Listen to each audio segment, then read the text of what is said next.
carta aqui, a carta de 7 de fevereiro, dirigida ao secretário de Estado Alexander van Huffelen. Não a ambtenaar, sino a secretário de Estado mesmo.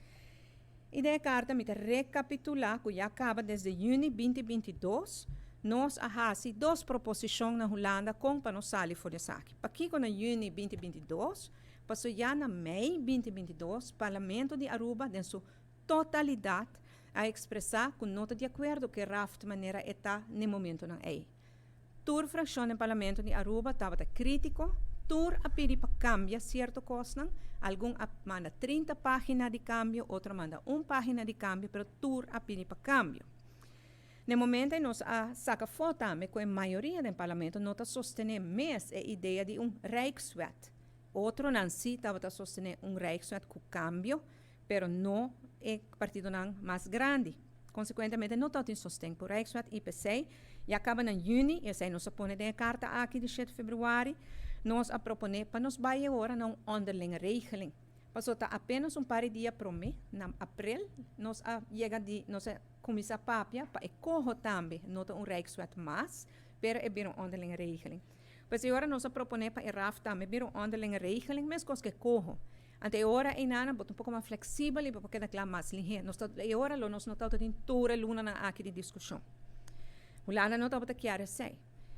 Tem a mesma reunião de junho 2022 e tem carta aqui que repetia sei também. Nós a propõe de 2 ofertas como propõe na secretário de Estado.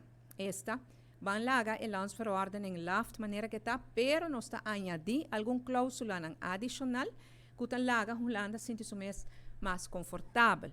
Passou ter conforto, Holanda está buscando. E para que Holanda está buscando conforto, passou Holanda não quer para Aruba unilateralmente eenzijdig cambia a lei de LAFT. Essa está full a discussão. Nós temos supervisão caba, nota que nós temos supervisão caba, essa nós temos desde o ano 2014, hora que o senhor Mike Eyman, ex-primeiro-ministro, abaixo de Wilgenhamber, nós temos ele e desde 2005, nós temos ancrado uma lei, landsverordening, LAFT. Pero o Holanda está pensa, ok, botine, pero não quer para cambiar bom mês.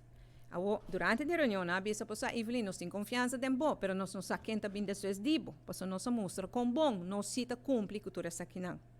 Enfim, agora nós propõe, e acaba 7 de fevereiro, mas põe em carta, que agora vamos pôr mais cláusula na lei, que trova governo e parlamento de por cambia a lei aqui. Pero não está querendo ser tampouco. Pois ambos petições aguardo rechazar.